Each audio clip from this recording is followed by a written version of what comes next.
ഇന്നത്തെ രാത്രി ഭക്ഷണത്തിന് ആൾറെഡി ഞങ്ങൾക്ക് ചോറുണ്ടായിരുന്നു കേട്ടോ. പൊട്ടറ്റോ റൈസ് ഞാൻ ഉച്ചയ്ക്ക് ഉണ്ടാക്കിയതാണ്. അപ്പോൾ ഈ റൈസിൻ്റെ കൂടെ കഴിക്കാൻ വേണ്ടി ഇതിലേക്കൊരു സ്പെഷ്യൽ ഐറ്റം ഉണ്ടാക്കാമെന്ന് പറഞ്ഞിട്ടാണ് കേട്ടോ ഞങ്ങൾ ഈ ഉള്ളിയൊക്കെ വഴറ്റിയിലേക്ക് മസാല ഇട്ടുകൊണ്ടിരിക്കണേ. അങ്ങനെ മസാലയുടെ പച്ചമണമൊക്കെ മാറി ഞങ്ങൾ അതിലേക്ക് കുറച്ച് വെള്ളമൊക്കെ ഒഴിച്ചൊന്ന് നീട്ടി കേട്ടോ.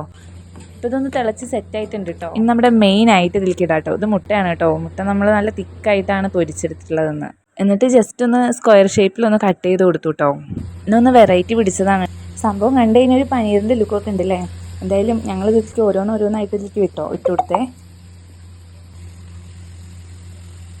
എന്നിട്ട് നന്നായിട്ടൊന്ന് മിക്സ് ചെയ്ത് കൊടുത്തു, ഒന്ന് ഡ്രൈ ആക്കി എടുത്തു കേട്ടോ. പിന്നെ കുക്കിംഗ് കഴിഞ്ഞാൽ പിന്നെ കാത്തു നിൽക്കലൊന്നും ഇല്ല കേട്ടോ. നേരെ ഒരു പാത്രത്തേക്ക് സെർവ് ചെയ്ത് ഞങ്ങൾ പൊട്ടറ്റോ റൈസ് പിന്നെ സെർവ് ചെയ്യാനൊന്നും ഇല്ല കേട്ടോ. അതേ പാത്രത്തിൽ തന്നെ എടുത്തു. നല്ല അടിപൊളി ടേസ്റ്റാണ് കേട്ടോ. പാത്രം കാലിയായ വഴി അറിഞ്ഞില്ല. ഫുഡ് തികഞ്ഞില്ലെങ്കിൽ ന്യൂഡിൽസ് ഉണ്ടാക്കണമെന്ന് ഞാൻ എൻ്റെ അടുത്ത് ആൾറെഡി ചോദിച്ചിട്ടുണ്ടായിരുന്നു. അപ്പോൾ ഏട്ടൻ തികഞ്ഞില്ലെങ്കിൽ ഉണ്ടാക്കാമെന്നാണ് പറഞ്ഞത്. അങ്ങനെ പിന്നെ ഒന്നും നോക്കിയില്ല കേട്ടോ. ഒരു പാക്കറ്റ് ന്യൂഡിൽസ് എടുത്ത് വേഗം വെള്ളത്തിലിട്ട് സംഭവം സെറ്റാക്കി. എന്തായാലും കറി ഉള്ളതുകൊണ്ടാണ് ശരിക്കും ഈ ന്യൂഡിൽസും കൂടെ ഒന്ന് വേണ്ടി വന്നത്. നല്ല ടേസ്റ്റ് ഉണ്ടായിരുന്നു കേട്ടോ. അങ്ങനെ പെട്ടെന്ന് തന്നെ ന്യൂഡിൽസായി. അപ്പോൾ എന്തായാലും നിങ്ങൾ എല്ലാവരും ഒന്ന് ട്രൈ ചെയ്ത് നോക്കും. ഇതുപോലെ സ്ക്വയർ പീസായിട്ടൊന്ന് റോസ്റ്റ് പോലെ ഉണ്ടാക്കി നോക്കി കേട്ടോ.